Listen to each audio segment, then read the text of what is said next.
Bonjour à tous. Dans cette vidéo, je vais vous montrer comment lancer le logiciel Microsoft Excel 2010 et je vais présenter l'interface graphique du logiciel Microsoft Excel 2010. Sans plus tarder, c'est parti. Pour lancer le logiciel Microsoft Excel 2010, il existe plusieurs méthodes. Nous allons nous attarder sur trois méthodes. Première méthode, je vérifie dans un premier temps que l'icône du logiciel Microsoft Excel se trouve au bureau. Je cherche l'icône du logiciel Microsoft Excel. Il est là, l'icône. Je vais simplement double-cliquer dessus. Je double-clique sur l'icône du logiciel Microsoft Excel et le logiciel est lancé. Ça, c'était pour la première méthode. La deuxième méthode, je clique sur le bouton démarrer. Le bouton démarrer se trouve juste au niveau de la barre des tâches. Je clique sur le bouton démarrer et dans la barre de recherche du menu démarrer qui s'affiche, je vais simplement saisir Excel. Une fois que j'ai saisi Excel, le système va faire la recherche de tous les logiciels qui se nomment Excel et il va m'afficher comme résultat de recherche Microsoft Excel et c'est bien le logiciel que je cherche. Je vais simplement cliquer dessus. Je clique simplement avec le bouton gauche de la souris et le logiciel est lancé. La troisième méthode que je vais présenter ici, c'est toujours je clique sur le bouton démarrer. Une fois sur le bouton démarrer, je vais cliquer sur tous les programmes. Sur tous les programmes et je vais donc chercher Microsoft Office. Je cherche dans le menu démarrer Microsoft Office. Voici Microsoft Office. Je clique dessus et puis je vais chercher Microsoft Excel 2010. Je clique sur l'icône et là le logiciel est lancé. Maintenant, je vais donc présenter l'interface graphique du logiciel Microsoft Excel. Voici l'interface graphique du logiciel Microsoft Excel. C'est la page d'accueil du logiciel Microsoft Office Excel 2010. Nous sommes à la version 2010. Je vais donc pour commencer avec la barre de titres. Ici, c'est la barre de titres. Juste en haut, là, nous avons la barre de titres. Sur la barre de titres, nous avons le nom du classeur. Le nom du document qui est ouvert, c'est classe 1. Suivi du logiciel que l'on a utilisé pour ouvrir ce document. Le logiciel qui a été utilisé, c'est bien évidemment Microsoft Excel. Nous sommes toujours sur la barre de titres. Sur la barre de titres, nous avons ici le bouton réduit. On a là le bouton agrandir et on a le bouton fermer pour quitter le logiciel.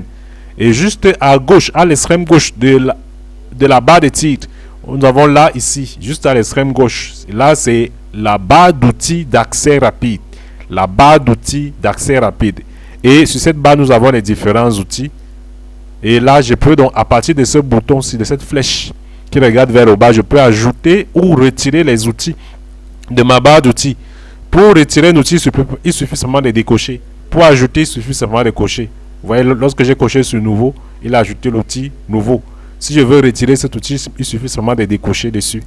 Donc voilà donc pour la barre de titres et la barre d'outils d'accès rapide. Et juste en vert, là c'est le bouton Office, c'est le bouton fichier.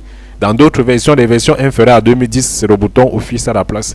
Ici, nous avons dans le menu fichier. Lorsque je clique dessus, il affiche le menu fichier avec ses différents sous-menus enregistrer, enregistrer sous, ouvrir, fermer, quitter pour quitter le logiciel et nouveau, imprimer, enregistrer, envoyer. Et là, nous avons les fichiers qui ont été ouverts récemment. Si vous voulez ouvrir un fichier qui a été ouvert récemment, il suffit simplement de cliquer sur le nom du fichier que vous avez pu identifier. Ça, c'est pour le bouton. Ça, c'est pour le menu fichier. Et maintenant, juste à côté, nous avons le ruban. Juste là, c'est le ruban. Nous avons le ruban. Ici, c'est le ruban. Le ruban est constitué de différents onglets. Nous avons l'onglet accueil, l'onglet insertion, l'onglet mise en page, l'onglet formule, l'onglet données, l'onglet révision et l'onglet affichage. Ce sont les différents onglets du ruban. Lorsqu'on passe d'un onglet à un autre, vous voyez que les boutons vont changer. Les boutons permettent d'avoir accès aux fonctionnalités de Excel. Ces boutons aussi permettent d'avoir accès aux fonctionnalités de Excel. Et les boutons sont regroupés par groupe. Chaque bouton est regroupé par groupe. On a le premier groupe ici de boutons qui se nomme presse-papier. Chaque groupe de boutons a un nom. Deuxième groupe de boutons, police, alignement, ainsi de suite, nombre. Ça, c'est pour l'onglet accueil. Lorsqu'on passe à l'onglet insertion, c'est la même logique. Les boutons sont regroupés par groupe. Ici, on a le premier groupe, c'est tableau. Deuxième groupe, illustration. Troisième groupe, graphique. Ainsi de suite. Donc, en passant d'un onglet à un autre, les boutons changent. les boutons changent. Donc ici, c'est l'onglet formule. L'onglet formule, c'est pour avoir accès aux différentes formules. L'onglet mise en page, c'est pour mettre en page notre document. L'onglet accueil, et là, nous avons aussi les différents boutons de l'onglet accueil. Et juste en bas ici, nous avons la barre d'adresse. La barre d'adresse. La barre d'adresse affiche l'adresse de la cellule qui est active. Lorsque vous voyez un cadre noir, un rectangle noir, ça signifie que c'est la cellule qui est active. Et son adresse s'affiche directement au niveau de la barre d'adresse. Et juste après la barre d'adresse, nous avons la barre de formule. La barre de formule, c'est dans la barre de formule que nous allons saisir les différentes formules pour automatiser nos calculs. Et après, dans la barre de formule, nous avons ici la feuille de calcul. Ça, c'est la feuille de calcul ici. La feuille de calcul. Notre document classé 1 est constitué de plusieurs feuilles de calcul. Et nous avons ici feuille 1, c'est la feuille qui active, la feuille numéro 1. La feuille numéro 2, la feuille numéro 3 et avec le logiciel Excel, on a la possibilité d'ajouter, d'insérer d'autres feuilles de calcul. Pour insérer, il suffit simplement de cliquer dessus. Vous voyez, la feuille numéro 4 s'est insérée. Maintenant, il y a aussi la possibilité de renommer la feuille de calcul avec Excel. Pour renommer une feuille de calcul, qu'est-ce qu'on fait? Il suffit simplement de venir avec le curseur de la souris sur le nom de la feuille que l'on veut renommer, sur la feuille qu'on veut renommer, et faire un clic droit pour ouvrir le menu contextuel. Et dans le menu contextuel, il suffit simplement de cliquer sur renommer. Et là, vous allez donner dans un nouveau nom, lycée par exemple. Donc ça, c'est pour renommer les feuilles de calcul. Il est aussi possible de supprimer une feuille de calcul. Pour supprimer la feuille de calcul, je viens avec le curseur de la souris sur la feuille que je veux supprimer. Je fais un clic droit et je clique sur supprimer. Vous voyez, la feuille de calcul a été supprimée. Donc, une feuille de calcul est constituée de colonnes. Voici les différentes colonnes. Et des lignes. Voilà les différentes lignes de notre feuille de calcul. Les colonnes sont référencées par des lettres. Vous voyez ici, ça c'est la colonne A. Elle est référencée par la lettre A. Ici, la colonne-ci est référencée par la lettre B. Celle-ci par la lettre C. Ainsi de suite, toutes les colonnes de la feuille sont référencées par des colonnes. Et les lignes sont référencées par des nombres. Nous avons le nombre, la ligne numéro 1, ligne 2, ligne 3, ainsi de suite. Et maintenant, l'intersection entre une colonne et une ligne. L'intersection entre une colonne et une ligne est ce qu'on appelle une cellule. Donc une cellule, c'est l'intersection entre une colonne et une ligne. Par exemple, la cellule-ci, la cellule qui active en ce moment-ci. Lorsque vous voyez un rectangle noir renforcé sur une cellule, c'est la cellule qui active. La cellule qui active, c'est la cellule D3.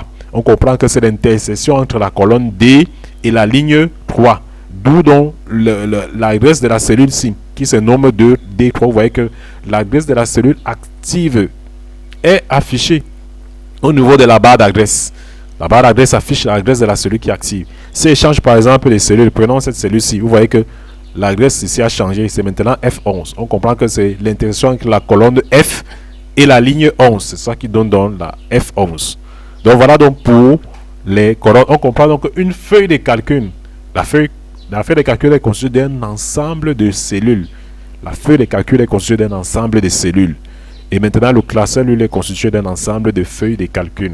Donc voilà comment se présente le logiciel. Voilà la particularité du logiciel Excel. Le logiciel Excel permet d'automatiser, de regrouper les données dans des tableaux et de les automatiser. Et là, jusqu'à gauche, jusqu'à droite, juste à droite, nous avons ici la barre de défilement. Ça, c'est la barre de défilement verticale. Et là, juste en bas, nous avons la barre de défilement horizontale. La barre de défilement et celle verticale et horizontale. Et juste après la barre de défilement, nous avons ici la barre d'état. En bas, là, c'est la barre d'état. Sur la barre d'état, nous avons les différents modes d'affichage. Il y a dans 3 modes d'affichage. Le mode normal, le mode mise en page, le mode aperçu. Et juste après les modes d'affichage, nous avons le curseur de zoom. Ça, c'est le curseur de zoom. Le curseur de zoom permet soit d'agrandir la feuille de calcul, soit de réduire la feuille de calcul. Vous voyez, quand je fais un clic glissé dessus, vous voyez comment la feuille s'agrandit. Lorsque je reviens en arrière, la feuille s'agrandit. Donc, je peux agrandir la feuille de calcul de cette façon en faisant un clic glissé ou bien en cliquant simplement sur le bouton plus pour agrandir ou le bouton moins pour réduire. Donc, voilà donc ainsi présenté brièvement de logiciel. Avant de finir avec cette présentation, je vais vous montrer comment on peut quitter. Comment faire pour quitter le logiciel. Pour quitter le logiciel, il y en a plusieurs possibilités. Première possibilité, je peux simplement cliquer sur le bouton fermé qui se trouve au niveau de la barre de titre.